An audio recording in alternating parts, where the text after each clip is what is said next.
fabulous people. It is Wednesday. I have no idea what the date is, but it's Wednesday. And it's about 9:15ish. I woke up at like 7:45 and I thought, great, I can be out in 90 minutes or less. No, nope, not out in 90 minutes or less, but I will be out by 10. I have already mostly packed my backpack. I have eaten breakfast, made coffee, and now I am tearing down my tent. I slept here at this little campsite, literally just a few feet from the trail, and it was fine. I was, of course, a little anxious last night because I was by myself, and don't get me wrong, I love being by myself. I love camping by myself, but I was also, it's the first time I've done it in a while, and anyone who knows me knows that, you know, the dark has always creeped me out. So I was a little bit anxious, and then it got windy and a limb fell off to the side, not in my campsite, but like behind it. So even though I had checked for limbs before I set up my tent, it still made me anxious.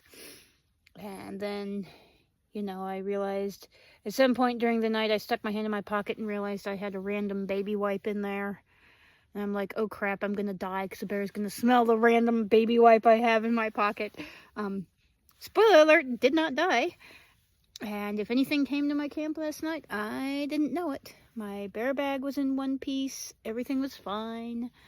So, yay, success. And I did like camping here. It seemed easier for me to get up and to sort of fall out of bed and make breakfast without having to worry about bugging people around me. But I still think staying in the shelters is easier because, you know, you don't have to fool with the tent, and there's a privy and there's a picnic table, and, you know, very bougie. Shelters are very bougie. Maybe I'm not so hardcore after all, right? Anyway, it's a beautiful day. It's going to be in the 60s again. And I got 7 miles. I'm going to do the Beast Sassafras today and make it to Gooch Shelter. I have to make it that entire distance because tomorrow at noon, I'm getting picked up to go to, where am I going? Above the Clouds Hostel at Gooch Gap. So I've got to make it all 7 miles today, and I've got to get a move on so I get there before dark. And yes, I know it's only 9:15, but I'm slow. I am at best a mile an hour when I'm on terrain this steep. So definitely got to get a move on. Just remember, it's not how fast you go, it's not how slow you go. The point is that you go and you don't quit. That's the secret sauce. Don't worry about what you can do, don't worry about what you can't do. Know your limits, but go and see what happens. You know, I've only had 1 cup of coffee. It's way too early to be this philosophical. So, bye. Alright, well, despite my attempt to get out within 90 minutes, it still took me 3 hours. Whatever. So now I've got this climb, which is pretty gross. It's not the worst one yet. Sassafras Mountain is going to be worse. This one's pretty tough, but it's not the beast. Man, I'm just creeping along. Definitely creeping along. I hope I can make it to Gooch Shelter today. Whew. I pretty much have to because I've got Above the Clouds Hostel coming to pick me up tomorrow at noon. And I'll have like not quite a 2-mile hike, about 1.5 miles, I think, from Gooch Shelter. And as slow as I am, trying to make darn sure I get there on time. I could camp at Devil's Kitchen. That would be a 3-mile hike to Gooch Gap. But I just don't know if I trust myself to make it that far that fast. Yeah, I've done this before, but I was in a lot better shape then. It's alright, all I gotta do is keep walking. All I gotta do is keep walking. And just don't quit. That's all there is to it. Just walk and don't quit. Phew, although I am questioning every life decision I ever made in my entire life. But I wouldn't trade it for the world. First mini view of the day. This is one of the things you can't see when the leaves are on the trees.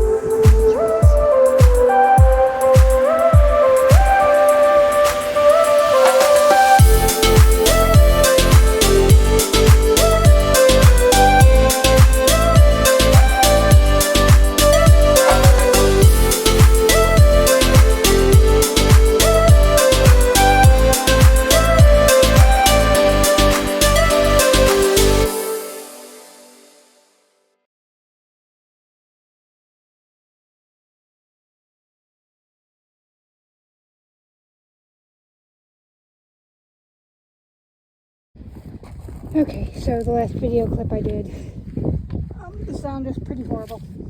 I'll try to remember to do a voiceover later. But anyway, here I am climbing up Sassafras Mountain, my least favorite mountain in the universe. But yeah, I got a story. Obviously, I've not gone nearly as far as I wanted to today. Been very, very slow. I don't know how much of it is physical. I don't know how much is mental. It's probably a hefty combination of both. But, you know, I was dreading this mountain. And, you know, so I'm literally creeping along extra slowly. All I can think is, last time I did this, I was significantly in better shape, weighed less by like 30 pounds. And I was really starting to have serious doubts, which is stupid because I've done this before, right? I know I can do this because I've done it.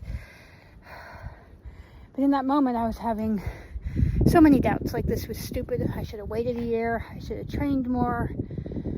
This is dumb. I'll never make it out of Georgia, much less to Maine. It was bad.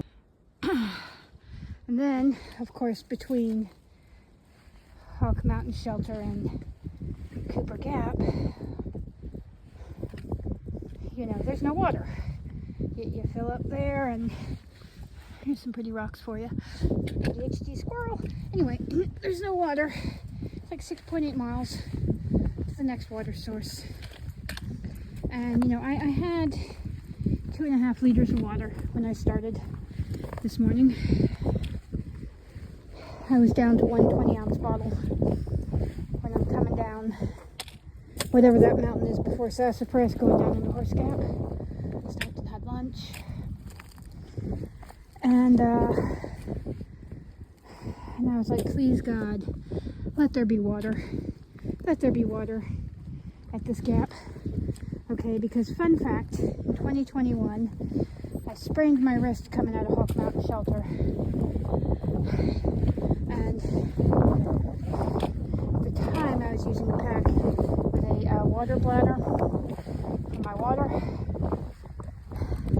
Unknown to me, it knocked the hose loose on my water bladder, and I didn't know it. So I was about a quarter mile up the first climb of the day. And so I had maybe half a liter of water at that time to go basically 5 miles or whatever it was. I mean, there's nothing I could do about it, you know. It would be several miles to hike back to the next water source. It would be several miles to hike back to the first water source, right? So, you know, it's either hike or hike. So I hiked, kept going forward, and back in 2021, get to the gap there, the one I just came out of, I think it's Horse Gap, and lo and behold, some beautiful human had left 2 gallons of water there. I was able to fill up my not fill it up all the way, but get enough to make it to this next water spot, right? So here I am today. I had enough to get there, but it was less than I was comfortable with, especially because today it's hot. It's absolutely hot.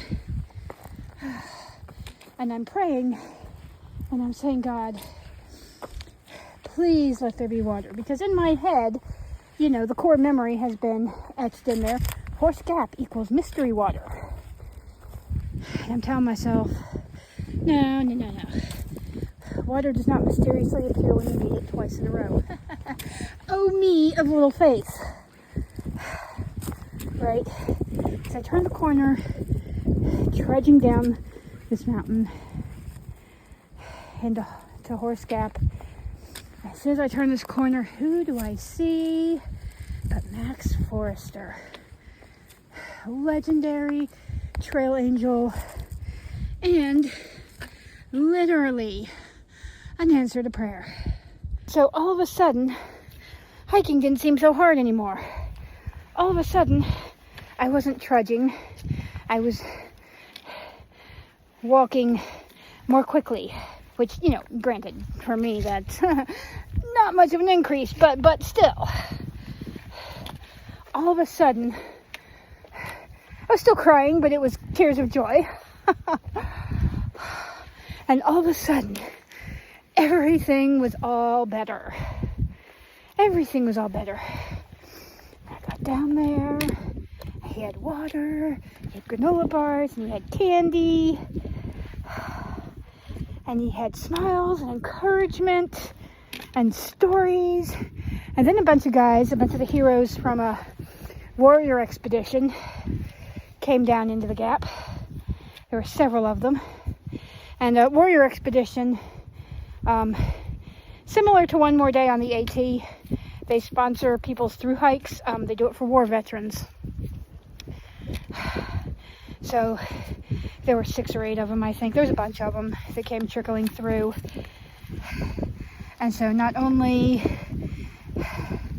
did I get water, get refreshment, get encouragement, I got to hang out with, you know, everybody knows I love my veterans. Absolutely adore my veterans.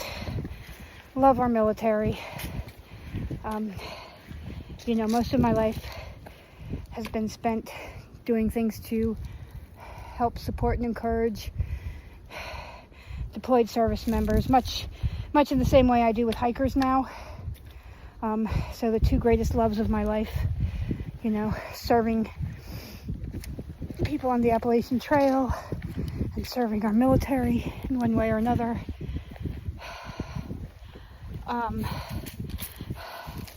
You know, they say that people who have, and I guess it's true, people who grew up without love, people who, even in their adult lives, have not had love, people who have had a shortage of love in their life, they tend to love people the way they want to be loved, I guess. And so it just makes me so happy to cook for people and feed people and hand out bracelets to people, and it just makes me so happy. And of course, this time I was on the other side of it. You know, send letters to people who are far away from home and homesick and away from their loved ones, and you know, nothing replaces that, but bringing a spot of cheer into someone's life, because I never got cheer, you know? I never got encouragement. I never got people cooking for me, and I mean in life in general, not on the trail. I never had any of that, ever. So for me to do it makes my heart so happy. And of course this time I was on the opposite end of it. Got some water, got to hang out with real life heroes who are on their own quests.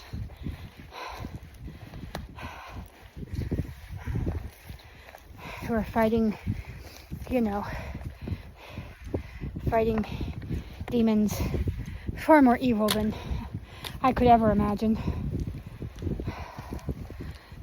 And so I got to hang out with them, and, you know, even though I didn't get to do the trail magicking, I got to be a recipient of it for the first time ever. And now I see even more how important it is because, you know, that little hour I spent hanging with Max may well have saved my entire hike. God's honest truth, it may have. And I'm climbing up Sassafras Mountain, which sucks, but somehow it's not as bad as I was afraid it would be. I think the climb up out of, you know, from Hawk Mountain was worse this morning than what this is right now. Of course, now I've just jinxed it. Y'all heard nothing. And no, I'm not going to make it to Gooch Gap tonight. There's like no way. But I will make it to Devil's Kitchen Campsite. And I will just have to hike 2.9 miles to Gooch Gap tomorrow morning before noon. 3 miles before noon. I know that seems like normal hikers in good shape. You know, most people do 3 miles before 9 o'clock, right?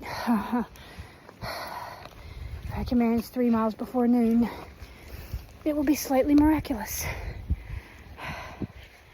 But yeah, y'all never ever underestimate simple acts of kindness, because the little things really are the big things, guys. They really are. Okay, I go hike now. Okay, it is stupid windy, like insane windy. I made it to Cooper's Gap at about 6:30, 6:45, just barely. You're not gonna believe this. Somebody had told the guys at Cooper Gap, the Warriors Expedition guys, somebody told them that I was coming and that I was low on water. And they met me with 2 ginormous things of Gatorade. And so that means that the liter of water I have, I can use it to have a hot dinner and a hot breakfast.